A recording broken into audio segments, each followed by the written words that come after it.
ہم سورۃ الممتحنہ، سورۃ الصف، سورۃ الجمعہ، سورۃ المنافقون، سورۃ التغابن اور سورۃ الطلاق کے بنیادی موضوعات اور حیرت انگیز تاریخی واقعات کا عمیق جائزہ لیں گے۔ یہ صورتیں محض پرانے وقتوں کی تاریخ بیان نہیں کرتی، یہ انفرادی اور اجتماعی زندگی کے ان پہلوؤں کو ایک وسیع تر تناظر میں جوڑتی ہیں جن کا سامنا انسان کو ہر دور میں ہوتا ہے۔ مطلب آج کے انسان کو بھی؟ بالکل۔ تو پھر شروعات کرتے ہیں سورۃ الممتحنہ سے۔ اس کا پس منظر فتح مکہ سے ذرا پہلے کا ہے، اور سچ کہوں تو تاریخ کے اوراق میں ملنے والا یہ واقعہ کسی عمدہ سنسنی خیز جاسوسی فلم کے پلاٹ جیسا لگتا ہے۔ یہ واقعہ واقعی بہت ڈراماٹک ہے۔ جب مکہ پر چڑھائی کی انتہائی خفیہ تیاریاں ہو رہی تھیں، بالکل، یہ اتنا حساس معاملہ تھا کہ اس مہم کی بھنک کسی بھی طرح مکہ والوں یا عام قریش تک نہیں پہنچنی چاہیے تھی۔ ہاں، اگر انہیں پتہ چل جاتا تو ظاہر ہے ایک بہت بڑا خون خرابہ ہو سکتا تھا۔ بہت بڑا۔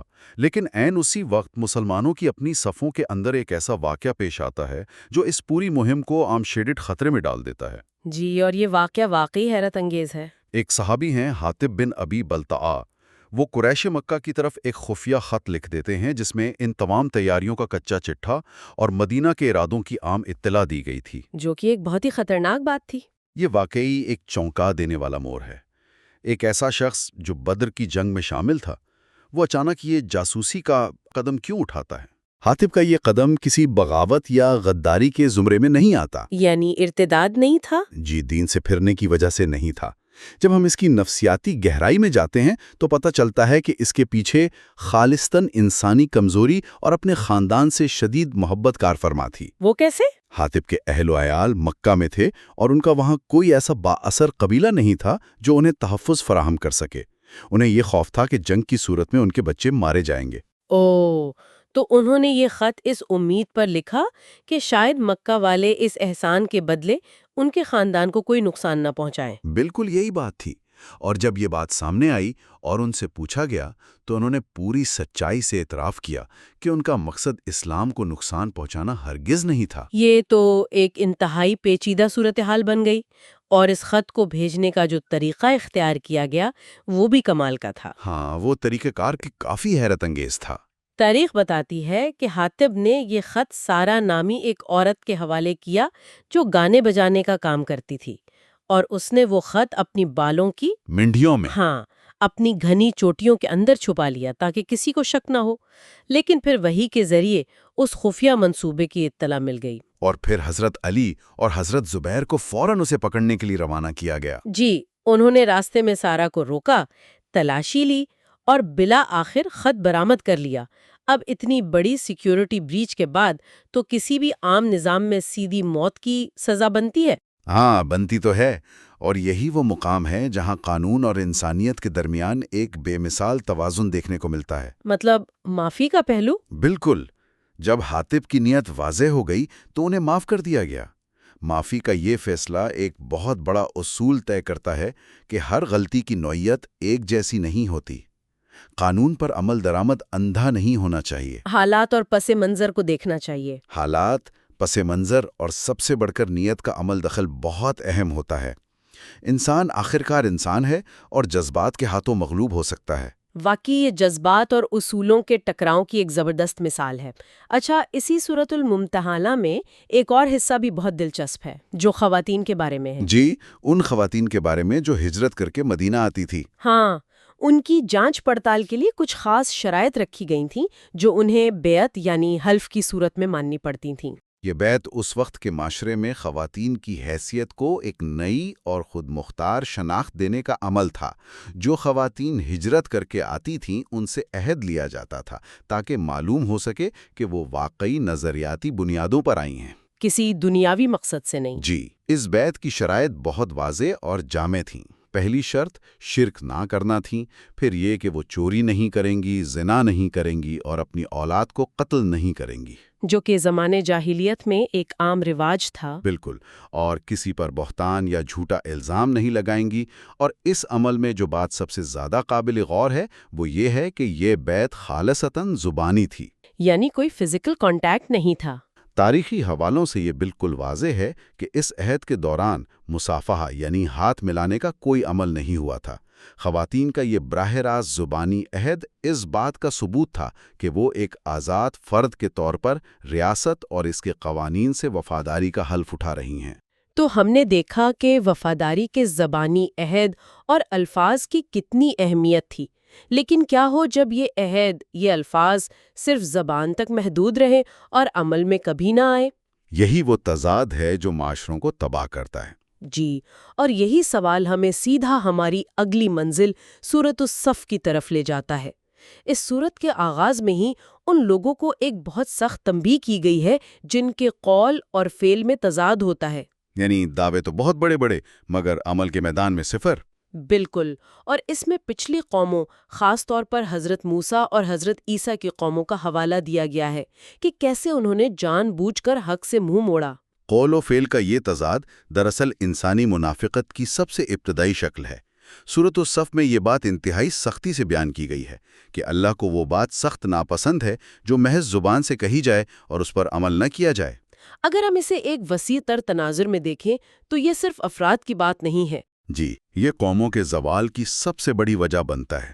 جب کسی معاشرے میں لیڈر، مفکر یا عام لوگ بڑی بڑی باتیں کریں لیکن ان کا کردار اس کی نفی کر رہا ہو تو اس معاشرے کا اخلاقی دیوالیہ نکل جاتا ہے۔ اسی لیے حضرت موسیٰ اور حضرت عیسیٰ کی مثالیں دی گئی ہیں۔ ہاں، کہ ان کی قوموں کو بار بار معجزات دکھائے گئے، رہنمائی دی گئیں، مگر انہوں نے دعووں کے باوجود نافرمانی کا راستہ چنا۔ اسی صورت میں حضرت عیسیٰ کی طرف سے ایک اور رسول کے آنے کی بشارت بھی دی گئی جن کا نام احمد بتایا گیا۔ اور اسی صورت میں وہ مشہور تمثیل بھی ہے نا جس نے مجھے بہت سوچنے پر مجبور کیا، سیسا پلائی ہوئی دیوار کی تمثیل۔ سیسا پلائی دیوار، یہ پڑھ کر ذہن میں ایک ناقابل تسخیر قلعے کا نقشہ ابھر آتا ہے۔ یہ عربی ادب اور قرآنی بلاغت کا ایک شاہکار ہے۔ فرمایا گیا کہ جو لوگ ایک صف میں کھڑے ہو کر ایسے لڑتے ہیں جیسے وہ کوئی سیسا پلائی ہوئی دیوار ہوں تو وہ اللہ کو بے حد پسند ہے۔ سیسا مطلب لیڈ نا؟ جی، پگھلا ہوا لیڈ۔ جب وہ اینٹوں کے درمیان ڈالا جاتا ہے تو وہ ہر قسم کی دراڑ اور خلا کو بھر دیتا ہے، جس کے بعد اس دیوار کو گرانا ناممکن ہو جاتا ہے۔ کیا کمال کی تمثیل ہے! یہ دراصل کسی بھی نظریاتی یا عملی جدوجہد میں درکار اتحاد، اتفاق اور ڈسپلن کی علامت ہے۔ یہ بتاتا ہے کہ جب قول اور فعل ایک ہو جائیں اور لوگ ایک مقصد پر جمع ہو جائیں تو ان کے درمیان کوئی دراڑ نہیں رہتی۔ تمثیلوں اور مثالوں کی بات ہو رہی ہے تو سورۃ الجمعہ میں تو ایک اور بھی کمال کی مثال دی گئی ہے جو علم اور عمل کے رشتے کو واضح کرتی ہے۔ وہ گدھے والی مثال؟ ہاں، اس میں ان یہودیوں کی مثال دی گئی ہے جنہیں تورات جیسی عظیم کتاب دی گئی تھی مگر انہوں نے اس پر عمل نہیں کیا، اور انہیں ایک ایسے گدھے سے تشبیہ دی گئی ہے جس کی پیٹھ پر بڑی بڑی کتابوں کا بوجھ لدا ہو۔ یعنی جانور کو کیا معلوم کہ اس کی پیٹھ پر کیا حکمت لدی ہے؟ وہ تو صرف بوجھ ڈھو رہا ہے۔ آج کے دور میں بھی یہ مثال کتنی فٹ بیٹھتی ہے نا؟ یہ مثال اپنے اندر ایک انتہائی گہرا اور سچ کہوں تو ایک بہت تلخ سبق رکھتی ہے۔ یہ صرف پچھلی قوموں کی بات نہیں ہے، یہ آج کے انسان کا المیہ بھی ہے۔ ہم ڈگریاں تو بہت جمع کر لیتے ہیں۔ بالکل، ہم علم حاصل کرتے ہیں، کتابیں پڑھتے ہیں، ڈگریاں جمع کرتے ہیں، لیکن اگر اس سارے علم کا ہماری عملی زندگی یا ہمارے کردار پر کوئی اثر نہیں ہو رہا تو ہم واقعی اس گدھے کی طرح ہیں جو صرف معلومات کا بوجھ اٹھائے پھر رہا ہے۔ یہ تو ہے، علم کا مقصد تو اندر سے بدلنا ہوتا ہے۔ علم کا بنیادی مقصد انسان کے اندر عاجزی، شعور اور عمل پیدا کرنا ہے۔ اگر علم آپ کو بہتر انسان نہیں بنا رہا تو وہ محض ایک بوجھ ہے، کوئی فائدہ مند اثاثہ نہیں۔ یہ بات ہم سب کو اپنے گریبان میں جھانکنے پر مجبور کر دیتی ہے۔ اچھا، سورۃ الجمعہ کا ذکر چل رہا ہے تو اس میں ایک تاریخی واقعے کا بھی حوالہ ہے جس نے مجھے حیرت میں ڈال دیا۔ تجارتی قافلے والا واقعہ؟ جی، ذرا تصور کریں کہ جمعہ کا خطبہ ہو رہا ہے، پوری سنجیدگی سے عبادت جاری ہے، اور اچانک باہر سے ایک تجارتی قافلہ ڈھول بجاتا ہوا آ جاتا ہے اور لوگ خطبہ چھوڑ کر سودا خریدنے کے لیے باہر بھاگ جاتے ہیں۔ ہاں، یہاں تک کہ خطبے میں صرف 12 لوگ باقی بچتے ہیں۔ یہ تو ایسا ہی ہے جیسے آج کل کسی بہت ہی اہم اور سنجیدہ کانفرنس میں لوگ بیٹھے ہوں اور اچانک باہر کسی مال میں بلیک فرائیڈے سیل لگ جائے اور سارا ہال خالی ہو جائے۔ بہت ہی زبردست موازنہ کیا آپ نے۔ یہ انسانی ترجیحات کی کتنی سچی عکاسی ہے۔ یہ واقعہ انسانی نفسیات کے اس پہلو کو اجاگر کرتا ہے جو فوری فائدے کے پیچھے بھاگتا ہے۔ وہ لوگ جو خطبہ چھوڑ کر تجارتی قافلے کی طرف بھاگے، ان کا مقصد دنیاوی تجارت کا وقتی منافع تھا۔ جسے ہم آج کل انسٹنٹ گریٹیفیکیشن کہتے ہیں۔ جی بالکل۔ حالانکہ جس چیز کو وہ چھوڑ کر گئے تھے اس میں ان کی روح اور ان کے مستقبل کا مستقل فائدہ تھا۔ یہ واقعہ یہ سبق دیتا ہے کہ انسان کس قدر جلد اصل اور پائیدار مقصد کو نظر انداز کر کے وقتی چمک دمک کے پیچھے بھاگ کھڑا ہوتا ہے۔ اور اللہ کے پاس جو اجر اور رہنمائی ہے وہ کسی بھی تجارت سے کہیں زیادہ بہتر ہے۔ فوری فائدے کا لالچ تو انسان کی ایک ظاہری خامی ہو گئی نا، لیکن کیا ہو جب انسان کے اندر حسد اور بغض جڑ پکڑ لے؟ وہ ایک الگ ہی سطح کی بیماری ہے۔ جی، اس اندرونی خطرے کو سورۃ المنافقون میں انتہائی باریک بینی سے بے نقاب کیا گیا ہے۔ اس سورت کو پڑھتے ہوئے عبداللہ بن ابی کا کردار بہت نمایاں ہو کر سامنے آتا ہے۔ مجھے یہ بتائیں کہ یہ شخص جو بظاہر مسلمانوں کے ساتھ تھا، اس کے اندر اتنی زہرناکی کیوں تھی؟ عبداللہ بن ابی کی کہانی دراصل اقتدار کی ہوس اور شدید حسد کی کہانی ہے۔ ہجرت سے قبل مدینہ کے لوگ متفق ہو چکے تھے کہ وہ اسے اپنا سردار تسلیم کریں گے۔ اچھا، اس کی تاج پوشی ہونے والی تھی؟ جی بالکل، تیاریاں ہو رہی تھیں، یہاں تک کہ اس کے لیے تاج بھی بننے چلا گیا تھا۔ لیکن پھر اسلام کی آمد ہوئی اور سارا سیاسی و سماجی منظرنامہ بدل گیا۔ اس کی تاج پوشی دھری کی دھری رہ گئی۔ اور اگرچہ اس نے مصلحتاً اسلام تو قبول کر لیا، لیکن اندر ہی اندر وہ اس محرومی پر کڑھتا رہا۔ منافقین کی نفسیاتی جنگ ہمیشہ یہی ہوتی ہے کہ وہ معاشرے کی جڑوں کو اندر سے کھوکھلا کرنے کی سازشیں کرتے ہیں۔ اور اس کے اندر کا یہ زہر ایک موقع پر پوری طرح چھلک بھی پڑا۔ وہ پانی کے چشمے والے واقعے پر۔ ہاں، تاریخ میں آتا ہے کہ ایک پانی کے چشمے پر ایک مہاجر اور انصاری کے درمیان کسی بات پر جھگڑا ہو گیا۔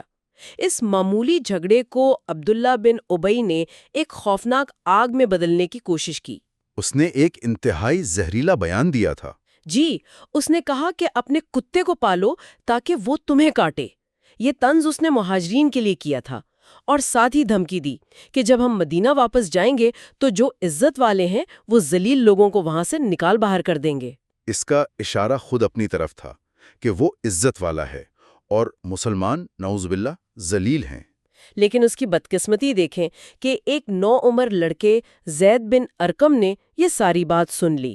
اور یہ لمحہ اس واقعے کا سب سے نازک موڑ تھا۔ ایک طرف مدینہ کا سب سے با اثر اور چالاک شخص، اور دوسری طرف ایک نوجوان لڑکا۔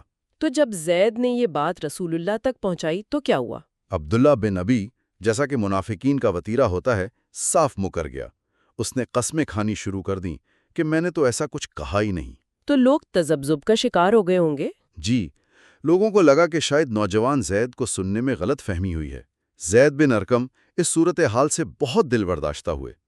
لیکن پھر سورۃ المنافقون نازل ہوئی، جس نے عبداللہ بن ابی کے جھوٹے چہرے سے نقاب نوچ لیا اور زید کو سچا ثابت کیا۔ سچائی کی طاقت عمر یا مرتبے کی محتاج نہیں ہوتی، اور اس واقعے کا انجام تو رونگٹے کھڑے کر دینے والا ہے۔ مدینے کے دروازے والا واقعہ۔ ہاں، جب یہ لشکر واپس مدینہ پہنچا تو عبداللہ بن ابی کا راستہ مدینہ کے دروازے پر اسی کے سگے بیٹے نے روک لیا، جس کا نام بھی عبداللہ تھا، مگر وہ ایک مخلص مسلمان تھا۔ بیٹا تلوار نکال کر کھڑا ہو گیا تھا۔ جی، اور اپنے باپ سے کہا کہ تم تب تک مدینہ میں داخل نہیں ہو سکتے جب تک تم یہ اعتراف نہ کر لو کہ عزت صرف اللہ اور اس کے رسول کے لیے ہے اور ذلت تمہارے لیے ہے۔ ذرا سوچئے اس منظر کو، ایک باپ اور بیٹے کا ٹکراؤ، خون کے رشتے ایک طرف اور سچائی و نظریہ ایک طرف۔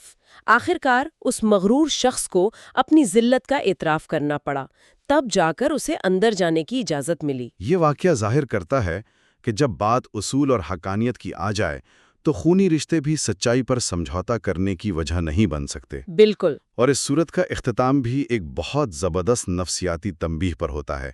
آخر میں تاکید کی گئی ہے کہ اس سے پہلے کہ موت کا وقت آ جائے، اللہ کے راستے میں اپنا مال خرچ کرو، کیونکہ بعد میں تو مہلت نہیں ملتی۔ جب موت سامنے کھڑی ہوتی ہے تب انسان کو ہوش آتا ہے اور وہ کہتا ہے کہ کاش مجھے تھوڑی سی مہلت مل جائے، لیکن وقت نکل جانے کے بعد کا پچھتاوا کسی کام کا نہیں رہتا۔ وقت نکل جانے کے بعد کا پچھتاوا، ہار اور جیت، یہ تصورات ہمیں سیدھا ہماری اگلی منزل سورۃ التغابن کی طرف لے جاتے ہیں۔ اس سورت کے نام کا مطلب ہی ہار جیت کا دن ہے۔ جی، یوم التغابن۔ لیکن اس کی گہرائی میں جائیں تو یہ صرف آخرت کی بات نہیں کر رہی، بلکہ یہ ہماری آج کی زندگی کے فیصلوں، ہمارے مال اور اولاد کے بارے میں ایک بہت بڑا سوال اٹھاتی ہے۔ اس میں مال اور اولاد کو فتنہ یعنی آزمائش کیوں قرار دیا گیا ہے؟ التغابن کا مطلب ہے ایک دوسرے کو گھاٹے میں ڈالنا۔ اسے آج کے دور کی انویسٹمنٹ یا سرمایہ کاری کی مثال سے سمجھیں۔ اچھا، وہ کیسے؟ دنیا میں انسان کئی بار ایسا سودا کرتا ہے جو بظاہر منافع بخش لگتا ہے، جیسے کوئی اسٹاک خریدنا جو اوپر جا رہا ہو، لیکن اچانک مارکیٹ کریش کر جاتی ہے اور سب کچھ ڈوب جاتا ہے۔ سمجھ گئی۔ قیامت کو یوم التغابن اس لیے کہا جاتا ہے کیونکہ اس دن یہ کھلے گا کہ کس کی سرمایہ کاری واقعی منافع بخش تھی اور کس نے گھاٹے کا سودا کیا۔ جہاں تک مال اور اولاد کو فتنہ قرار دینے کی بات ہے تو اس کا مطلب یہ نہیں کہ یہ چیزیں بری ہیں۔ انسان مال کی ہوس اور اولاد کی محبت میں اتنا اندھا ہو جاتا ہے کہ وہ صحیح اور غلط کا فرق بھول جاتا ہے۔ یہی وہ آزمائش ہے جس میں پورا اترنا ہوتا ہے۔ اور اسی صورت میں پچھلی قوموں کی تباہی کا ذکر بھی ہے کہ کیسے ان کا غرور انہیں لے ڈوبا۔ خاص طور پر یہ نکتہ کہ ان قوموں کو سب سے بڑا مسئلہ رسولوں کی بشریت یعنی ان کے انسان ہونے سے تھا۔ وہ یہ ماننے کو تیار ہی نہیں تھے کہ ان جیسا چلتا پھرتا انسان ان کا رہبر ہو سکتا ہے۔ ہاں، وہ تو فرشتے مانگتے تھے۔ یہ تکبر اور انا کا پہلو ہے۔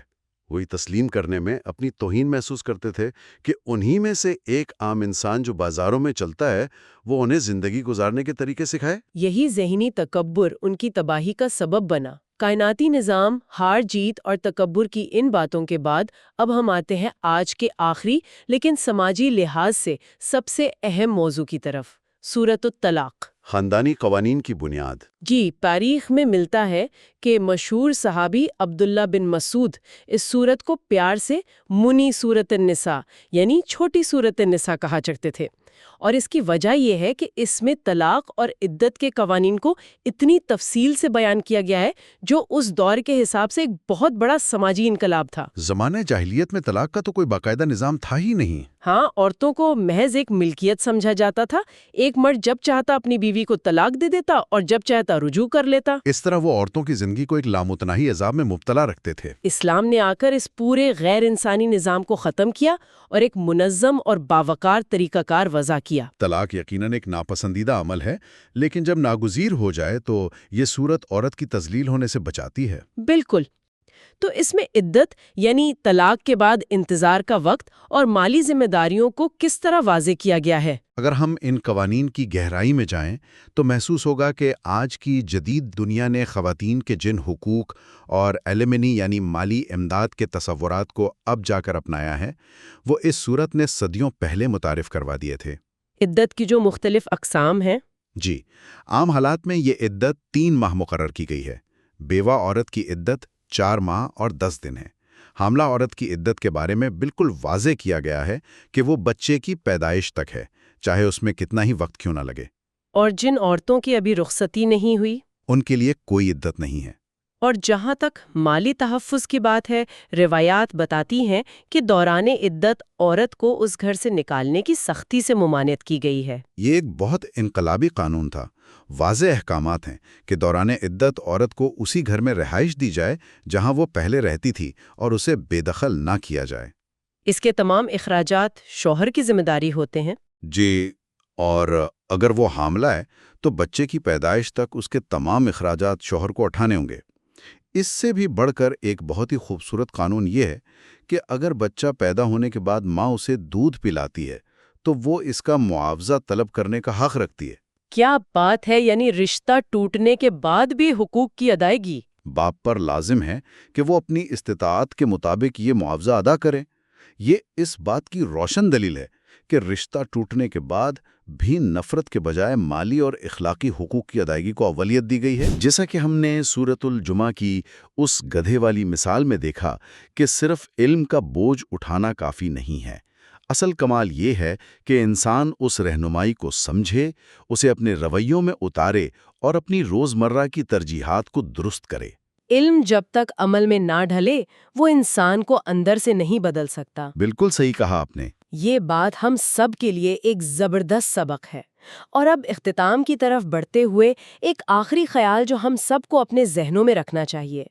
آج ہم نے دیکھا کہ کیسے لوگوں کے دلوں میں چھپے ارادے، چاہے وہ حاتب کے اپنے خاندان سے محبت ہو یا عبداللہ بن نبی کا وہ گہرا حسد، یہ سب وحی کے ذریعے کھل کر سامنے آ گئے۔ سب کے سامنے آ گئے۔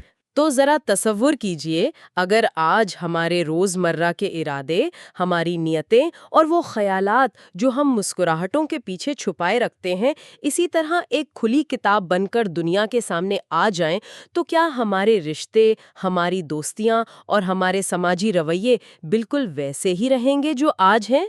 یہ تو ایک بہت گہرا سوال ہے۔ یہ ایک ایسا سوال ہے جو انسان کو اپنے آپ سے ضرور پوچھنا چاہیے۔